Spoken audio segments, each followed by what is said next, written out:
जय हिंद। कहता है शिक्षा उस शेरनी का दूध है जो जितना पीता है उतना दहाड़ता है। कोई ऐसा भी कहा है, पैर में जूता हो न हो हाथ में किताब होना चाहिए। इसलिए अपने बच्चों को जरूर पढ़ाए और ज़्यादा से ज़्यादा पढ़ाए, ताकि आने वाला टाइम में कोई ये ना कहे कि हमारे समय में ये नहीं था, वो नहीं था। कोई बहाना नहीं बनाना चाहिए। इसलिए अपने बच्चों को अवश्य पढ़ाए। और मेरा जो यूट्यूब चैनल है वो अखिलेश स्टडी क्लासेस है। अगर अभी तक आप लोग चैनल को सब्सक्राइब नहीं किए हैं तो मेरा यूट्यूब चैनल को सब्सक्राइब करें। और आज जो हम बताएंगे वो बायोलॉजी ब्लड चैप्टर बताएंगे। जैसा कि आप सबको ब्लड इंफॉर्मेशन के बारे में ब्लड का बेसिक इंफॉर्मेशन हमने बता दिया था। और आज जो हम बताएंगे वो बताएंगे ब्लड किन चीजों से मिलकर बनता है। तो सबसे पहले बता दूं, ब्लड है दो तरह से मिलकर दो चीजों से मिलकर बनता है। पहला होता है लिक्विड, दूसरा होता है हार्ड। जैसा कि आप सबको बता दूं एग्जाम्पल में, अगर आप शरबत बनाते हैं तो उसमें पानी लेते हैं, चीनी लेते हैं।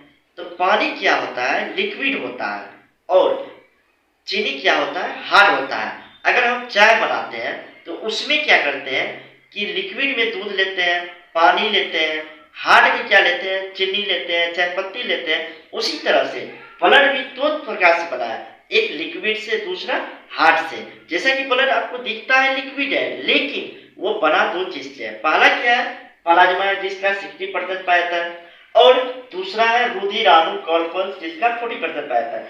रुधिराणु में क्या पाया जाता है, 3 चीज पाया जाता है, आरबीसी, डब्ल्यूबीसी, प्लेटलेट। तो इसको हम बाद में देखेंगे, पहले प्लाज्मा देखते हैं। प्लाज्मा क्या है, इसमें एक प्रकार की प्रोटीन पाया जाता है जिसको हम फाइब्रिनोजेन और प्रोथ्रोम्बिन कहते हैं। इसमें से अगर हम फाइब्रिनोजेन को अगर हटा देते हैं ओनली वन, तो ये क्या होगा, पीला येलो कलर का। उसे भी जो प्लाज्मा होता है वो येलो पीला होता है। लेकिन अगर फाइब्रिनोजेन को अगर हम हटा देते हैं, निकाल देते हैं, तो वह हल्का और पीला हो जाएगा, पैन छुट हो जाएगा। तो इससे क्या होता है कि अगर हम कोई बीमारी को चेक करता है तो वो सीरम से क्या आता है, तो उसी के फाइब्रिनोजेन कहते हैं।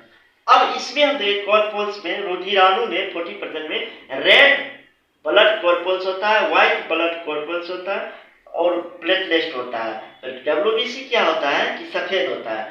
अब इसका हम टेक्निकल नाम एक खोज के लाए हैं, जिसको हम टेक्निकल नाम, आरबीसी को टेक्निकल में एरिथ्रोसाइट कहते हैं, और डब्ल्यूबीसी को लुकोसाइट कहते हैं, और प्लेटलेट को थ्रोम्बोसाइट कहते हैं।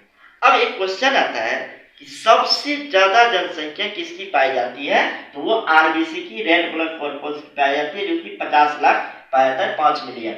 अगर डब्ल्यूबीसी का अगर कहा जाए जनसंख्या कितना है तो वो 10,000 है, और प्लेटलेट की 2 लाख है।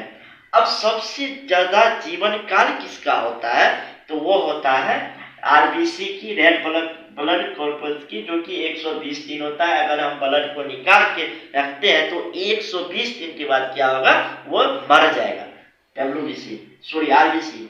और डब्ल्यूबीसी की 4 डे होता है, और प्लेटलेट की 7 दिन होता है। तो नेक्स्ट वाला वीडियो में जो हम बताएंगे वो आरबीसी क्या होता है, डब्ल्यूबीसी और प्लेटलेट के बारे में बताएंगे। आज के लिए इतना ही, और